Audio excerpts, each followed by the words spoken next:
What makes this parable so unique? That's the trivia question for you this morning. You win $20 if you get the right answer. What makes this parable so unique? It's the only parable in which a character is named. It's the only one in the Gospels. All the other parables start off with some sort of generic name. There was a man. There was a sower. There was a woman. But this one, they have the person by the name of Lazarus.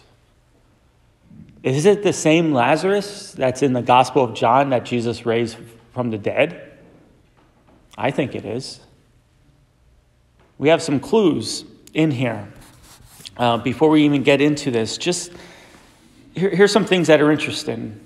First of all, we know that Lazarus is poor according to this parable, which, again, I think, knowing Jesus that we do, are very familiar with him in the Gospels, it would be no surprise that some of Jesus' closest friends are also very poor.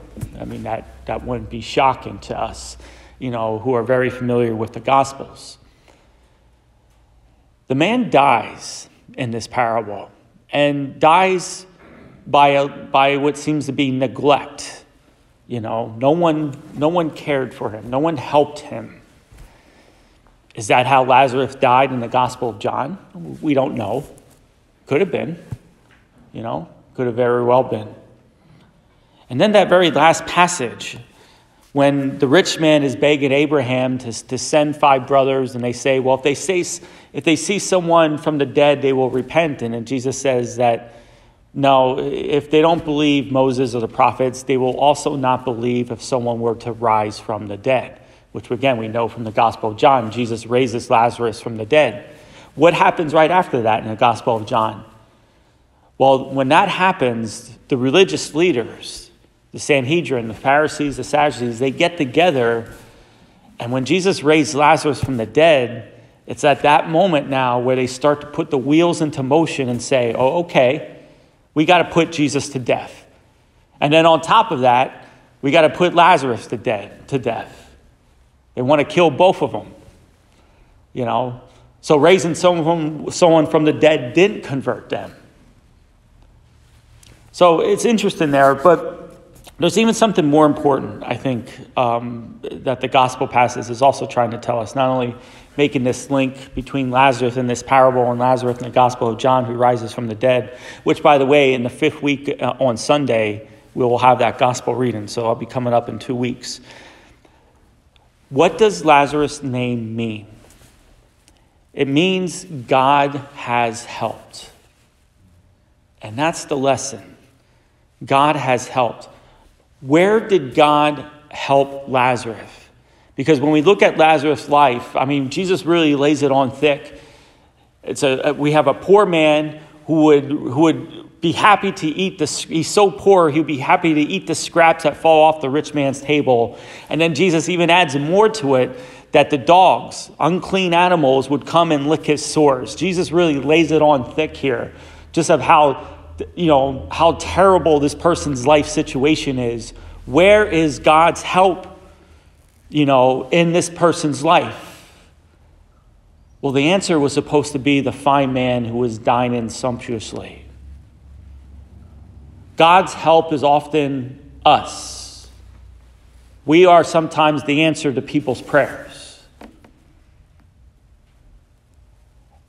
Lazarus, the rich man, did not provide. He did not help Lazarus, even though he had the means to. He didn't help him. And so at the moment of death, we see this great switch. Lazarus is carried away by the angels. The rich man is buried and then is down into the torments of, I don't know what Jesus calls it in this gospel passage, but just suffering greatly. There's been a great switch, a great act of justice provided by God. And now the rich man is begging for mercy, which is also very interesting. Begging for mercy. The word for mercy, in the Greek, we also translate it as almsgiving. Okay, it literally means mercy given. That the rich man had the ability to bestow mercy upon Lazarus, and now he's begging for mercy in the afterlife. But again, all said and done, we always wonder, where is God's help for us in our lives? And sometimes we look for miracles and thunder and lightning, and no, it's us.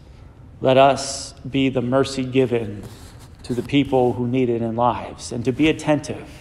We don't have to go out and do everything, change the world, so to speak. No, God will give us opportunities. He'll put people in our lives as a way for us to be an answer to their prayers and to bestow mercy upon them. May God bless you.